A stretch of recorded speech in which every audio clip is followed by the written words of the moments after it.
And it's another episode of Afroshowbiz News, the show that keeps you in the know about all things art and entertainment from around Africa. Now, to keep in touch, feel free to email us at afroshowbiznews@sabc.co.za. Also follow us on Twitter. Our handle is @AfroShowbizNews. Let's have a look at stories making headlines today. South Africa bids farewell to the anti-apartheid author. A blind Nigerian photographer lives her dream. And Beninese musician Angelique Kidjo and a South African flutist win Grammy Awards. A South African advocacy group, Right to Know, has urged the locals to honor the late author Andre Brink by demanding the government to scrap the secrecy bill. The bill aims to regulate the classification, protection and dissemination of certain state information. Brink was one of the activists who was criticized by the government for censoring the state information. He died while returning to Cape Town from Belgium after receiving an honorary doctorate from a Belgian university. Brink died on a plane last Friday night back to Cape Town from Belgium. He was 79 years old. He was with his wife when he passed away. Before this honorary award, he had received numerous international awards and degrees in recognition of his life as a writer of great power, talent, and as a man of integrity during troubled times of apartheid. His novel, Kennis van die Aan, meaning Looking on Darkness in English, was the first Afrikaans book to be banned by the South African government in 1973. He translated this book into English and published it abroad as Looking on Darkness. This was the first book he translated himself. After that, he then wrote his works both in English and Afrikaans. Freedom! When our fathers sit in the government beer halls and get drunk! Boycott these places! The beer that you drink buys the bullets that kill your... A Dry White Season is another novel which was also banned by the old regime, but at a later stage it was converted into a film. While Brink's initial novels were more concerned with apartheid, his later work engaged the new range of issues posed by life in a democratic South Africa.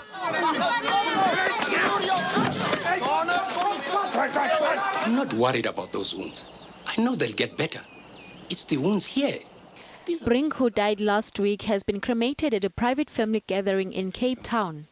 His publisher, Fori Botha, says plans for a public memorial service are being finalized. The Beninese musical star Angelique Kidjo and the South African flutist Walter Kellerman have both bagged Emmy Awards at the Staples Center, Los Angeles, in the United States of America. The event took place this week.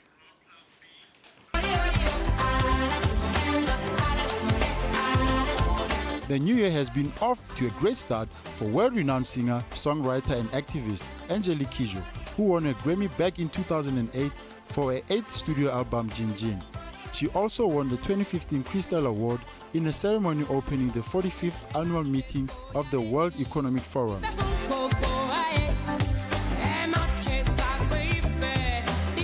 The revered musician won her second Grammy for her 2014 album titled Eve, which is dedicated to African women's beauty and resilience. Well, this is my second Grammy, and I wish my father was still alive to see this. When I won in 2007, briefly after that, he passed away like a year. He passed away in April 2008, and he kept on asking me when I went to see him on his sick bed, what is a Grammy? What is a Grammy? What is a Grammy? And stupid enough, I didn't take the Grammy with me to show him the Grammy.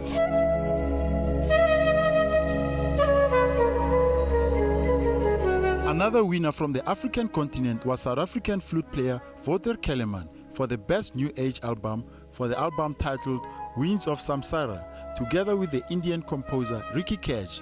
The album earned them the nomination for their collaboration and was inspired by Mahatma Gandhi and Nelson Mandela.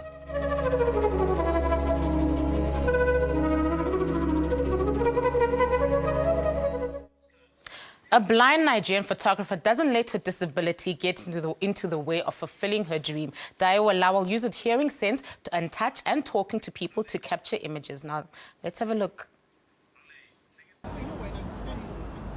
Blind from birth, Taiwo picked up photography 2 years ago. Since then, the 35-year-old has featured in 2 exhibitions and won an award for her work in changing how the world views people with disabilities. Taiwo, however, does admit that at first her disabilities were holding her back. I worked in my mind that, how can I cope with this thing? But in my mind, and I say, Taiwo, why are you crying? You can do this thing now. So that is all. I just doing it. Medical science has stated that blind people tend to show enhanced abilities in other senses. This probably applies to Taiwo. When I told one of my friends that I can still you, and I said, Taiwo was all telling her I lie. And I said, say because I'm blind. I know if I see you now, I will take you. Say, stop telling lie. So one day when I was going out, and I saw that my friend. And I said, this is my camera, and I tried to take her, and she was surprised. Taiwo, whose twin sister was also born blind, grew up in a small village where there were few opportunities for the visually impaired. The twins were stigmatized and regularly ridiculed for their disabilities. Taiwo is gaining worldwide recognition for her work and is also trained in beadwork and crafts.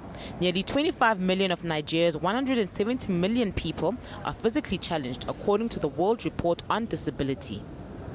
In March 2009, Nigeria's Senate passed a law banning the discrimination of people with disabilities. This law became very important as most disabled people struggled to get jobs. Emmanuel Effiong is an innovation strategist. He introduced Taiwo to photography. I just knew there was something different and special about her. And that's what I do.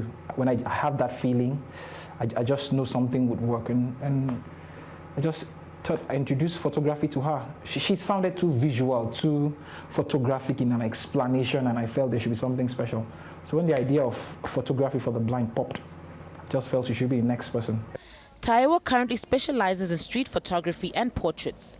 She trains at the Elo Photography Studios, where she learns alongside sighted students. Photography courses here cost around $100, but Taiwo trains for free. Elo CEO and trainer Sien Akasanmi says teaching Taiwo has been a learning experience for him too.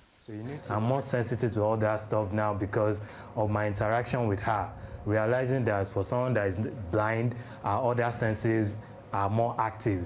So it's really been, a great, pleasure really working with her.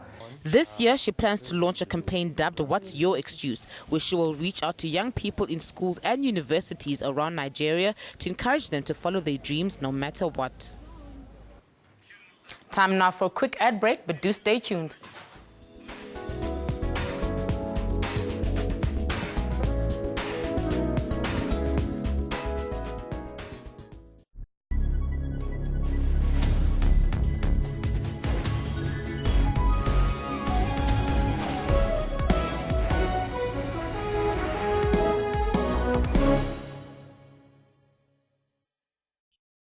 Didier Drogba, a footballer from Ivory Coast, was named as the third most influential celebrity in Africa. Where I saw him display, he's a very nice player. He always make an impact. Drogba donated his $5 million endorsement fee to the construction of a hospital in Abidjan. Well, there are some lesser-known football stars in the continent that you haven't met. Really? And are deserving of more attention. I think we will do better. The Journal, every Saturday at 1:30 on SABC News.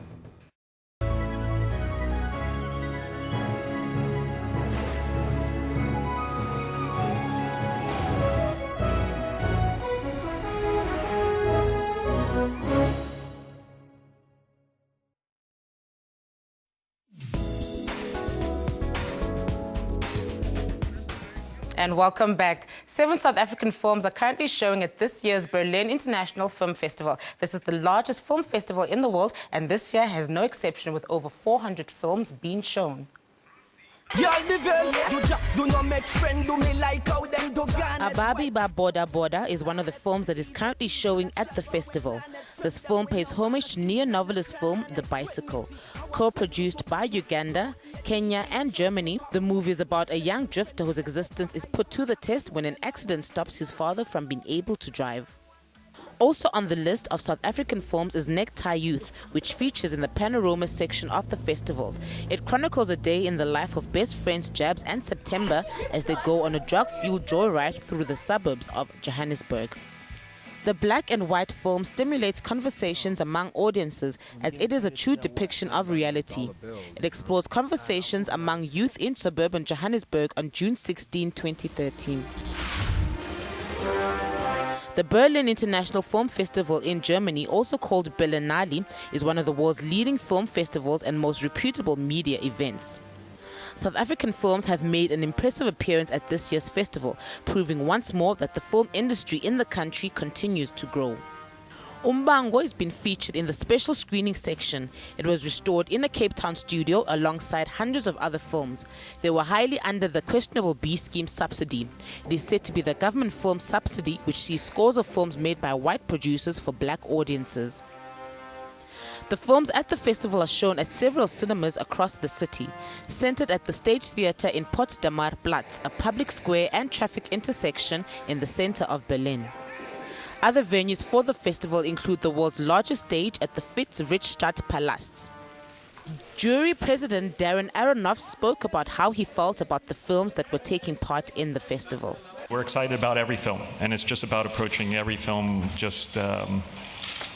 just being present. And how do you judge a film? You know, it's how anyone judges a film. Maybe we should ask Stephen how he judges a film, but it's just about being truthful and seeing what you feel. The Berlin International Film Festival is a source of inspiration in the global film community.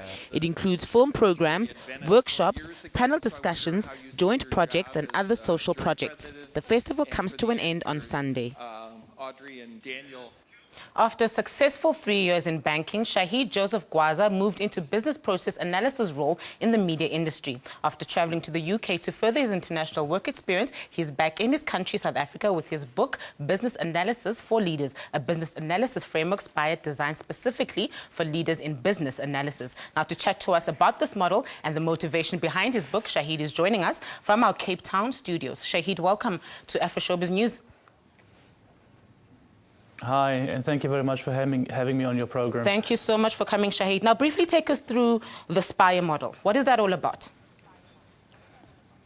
Okay, so the SPIRE framework is basically a leadership framework, and SPIRE stands for strategizing, so it's an acronym standing for strategizing. And by strategizing, I basically mean whenever you get into a situation of leadership, particularly in an organization, it's important for you to have a strategy in place and for you to strategize.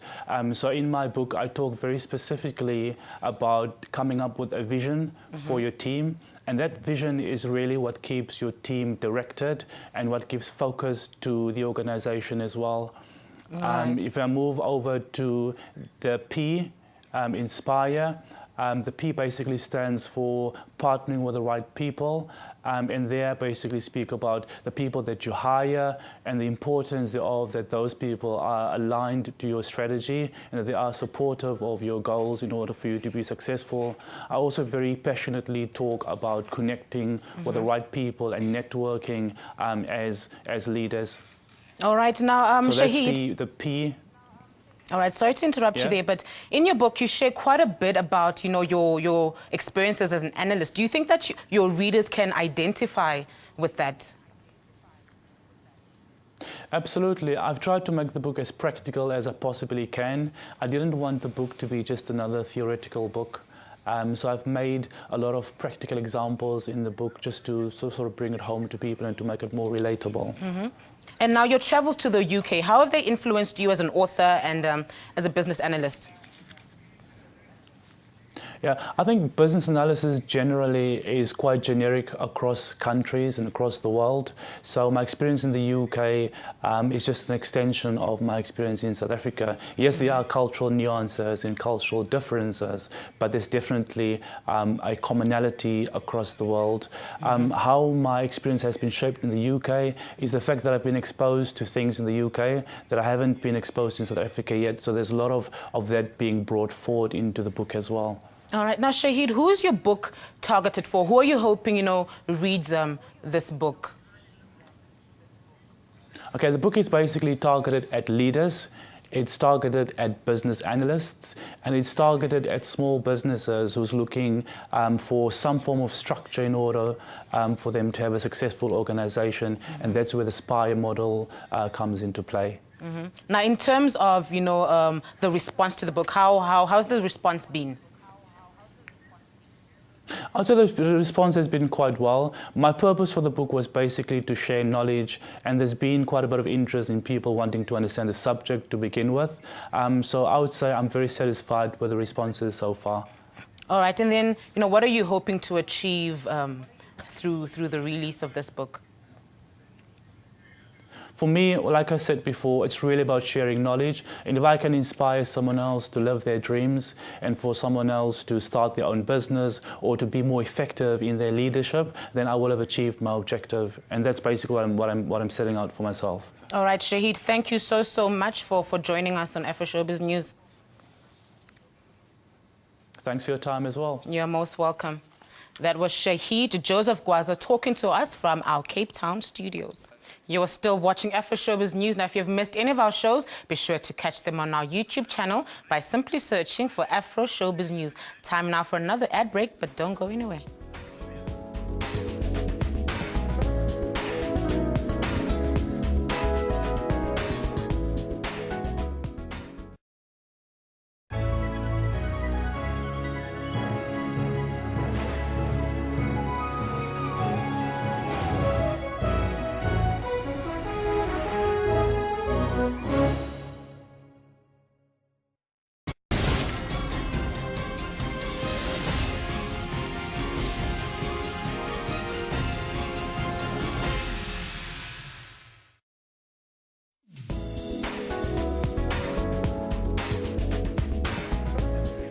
The internationally recognized event titled the Ultra Music Festival is taking place in Cape Town and Johannesburg this weekend. Ultra Music Festival is an outdoor annual electronic music festival that occurs in March in the city of Miami in the United States. Now, they are stretching the events to the African continent. The festival coincides with the annual Winter Music Conference, which was also held in Miami. The event ends tonight in Johannesburg.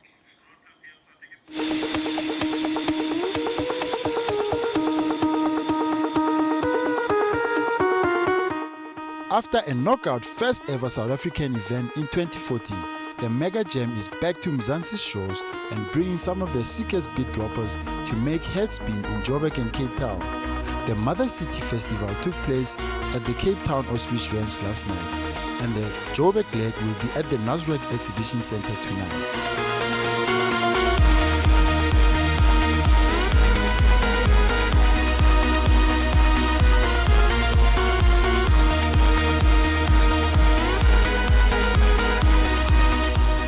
The who's who of the electronic dance music giant will headline the two-day festival in the Mother City and Joburg. The lineup includes the likes of Amin van Buren, Euphonic, Goldfish, Black Coffee, Hardwell, DJ Fresh, and many more.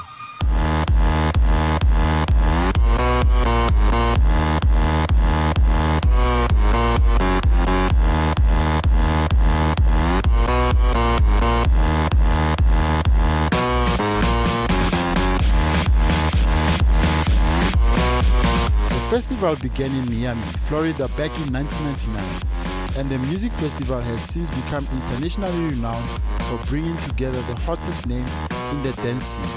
To date, the festival has conquered 9 countries on 5 continents with the same flair that the original gigs made famous.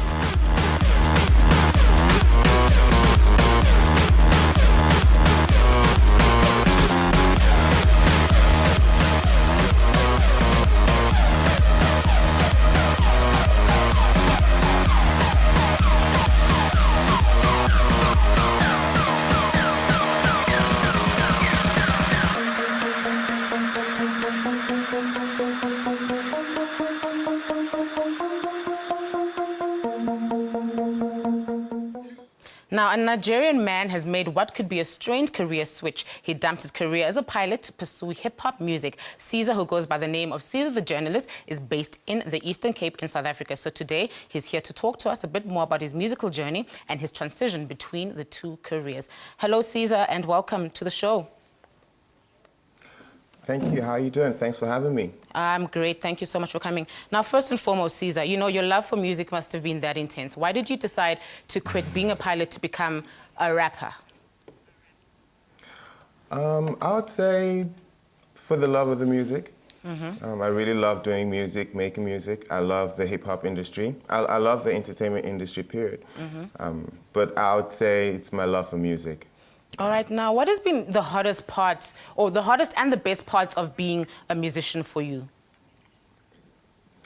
The hardest part, I would say, was just getting people to understand from my side that, yeah, I do love flying, and I think flying is a great career, but, you know, this is what I choose to do, and this is what I intend to do for the rest of my life. So it's been a bit difficult to get people that knew me as a pilot to be part of that transition. But the best part about it is the other people that just know me as an artist, who just meet me and listen to my music and, you know, and completely relate and connect with me as an artist, rather than me as somebody who was a pilot who's switched careers and, you know, yeah, so the music has been well received. Yeah. Now, Caesar, you are based in the Eastern Cape, right? Do you think you have reached the pinnacle of your career, or would you need to maybe move to a bigger city like Cape Town or Johannesburg to, you know, to ensure that, you know, you reach bigger fan bases? Yeah, I think I wouldn't say I've reached my peak. I would say that as an artist, I think I've grown to the level where I would love my music to move outwards, you know, and affect other cities and other places, other countries, to a wider audience, you know. And if it's possible, like it is these days, to actually to be here as I am right now and have a show in Joburg, if we could do more of things like this, it'd be really awesome, because there are also other artists who are really super talented, who also would need to be heard by the rest of the country or the rest of the world. All right, now as a musician, who have you worked with, and who would you love to work with, you know, in the coming future? Wow, I've worked with the likes of, I've shared the stage with Busta Rhymes, and I've worked with national artists like MXO, you know, and pretty much most of the artists around the Eastern Cape. And I would love to like share the stage or even perform or collaborate with most of the national artists that are out there, not just hip-hoppers, even singers and people that make traditional music. Veterans like Hugh Masekela, I would love to do music with him. Yeah, so I would love to do music with a lot of people, I must say, locally and internationally, yeah. All right. Now, Caesar, you know, there are a lot of struggling musicians, you know, in the country, whether it be Eastern Cape, Western Cape, Johannesburg. Have you managed to, you know, has music managed to sustain you financially since you quitting being a pilot? Yeah, I get that question a lot. I would say it's difficult when you're just an artist and you try to sustain yourself just through singing or rapping. I think these days you've got to do something else, realistically. So we have a studio, an audiovisual studio that we run. So we also like record. We're recording other people, other artists. We're shooting videos and photography, and I think it's still related. It's still part of the entertainment industry. So that's how I'm able to sustain myself outside the music. But besides that, yes, there are shows, paid shows out there, and festivals that one can perform in, and especially during the season, like now it's summertime, you know, we still get booked, we still get busy, you know, but I would say that any artist should have something else that they're doing with, hopefully within the music industry, so they're still, growing their craft. All right, Caesar, thank you so much for coming to the show. We look forward to seeing you in the future. Thanks so much for having me. Thank you very much. That was Caesar, the journalist, Port Elizabeth-based rapper, talking to us about his musical career. We are also joined in studio by Napo Mashiano, who is a poet and a writer. She'll be playing us out with her poem titled Shikamo, which is a Swahili word used for a greeting from a young person to the elders as a sign of respect. Now, but before she performs for us, let's just have a quick chat with her. Now, Napo, where does your love for poetry come from? I was born in Soweto, but I grew up in Kwakwa, Eastern Free State, surrounded by mountains, by nature, and growing up as a very shy child, I had a very close relationship with a journal, and I'll always look outside my home and see a mountainous Maluti mountain and go home and just express myself and have a conversation with myself. So I've always been a writer. All right, now what inspires you to write? I mean, many things inspires me. The politics of South Africa. I'm also very passionate about different cultural aspects. That's why Shikamo, a key Swahili word. I'm fascinated by language and how language is very close to that secret interaction we have with each other as different, ethnic groups and stuff like that. So I'm very passionate about land names, who we are, where we come from, what makes us proud African people. All right, and now briefly before you perform for us, what can we expect to see from you in the near future? I'm presently working on 2 shows, theatrical shows. I'm directing a new song. I've just written it, and I was mentored by the Royal Court Theatre in London. So finally, I'm going to be doing it in South Africa. And then later on in June, I'm also doing a collaboration piece with Paul Mujaji on a theatrical piece, Yamagobo, The Last Rain Queen. So those are the 2 major things. And the other, traveling, writing, finishing my thesis, just a lot of stuff, but writing, and breathing life into words. All right, thank you, Napo. We wish you well in your future endeavors, so take it away. Thank you.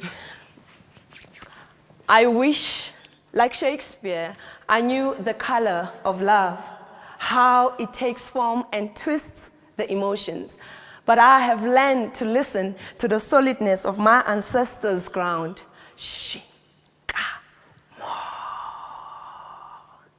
Today, in the Garden of Dreams, my gods told me that love comes unseen, unannounced.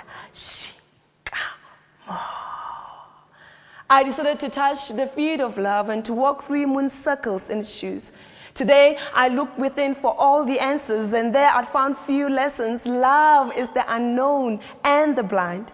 And through unidentified ritual wires, I heard, love begins in your eyes, travels to touch your heart, and only sometimes lands in your brain. So I say, Shikamo, Shikamo, Shikamo, Shikamo, Shikamo, Shikamo. I decided to touch my own feet and to walk beyond this grave of loneliness, and decided it starts here. This love chapter opens its ties here. My book has finally found the beginning. But when I reach the riverbank of my pain, my superconsciousness will remind me across the streams of pain that love can buy my tears. And the loneliness and frustrations I have experienced are worthy of my growth. So I sing, Shikamo, Shikamo, Shikamo, Shikamo, Shikamo, Shikamo. An unseen friend has touched my feet. Today I stand on top of this cliff. My eyes look up to the horizon of life. My fears of love sets with the sun, but rises with the moon and the stars. And this morning, this very same morning, I shout,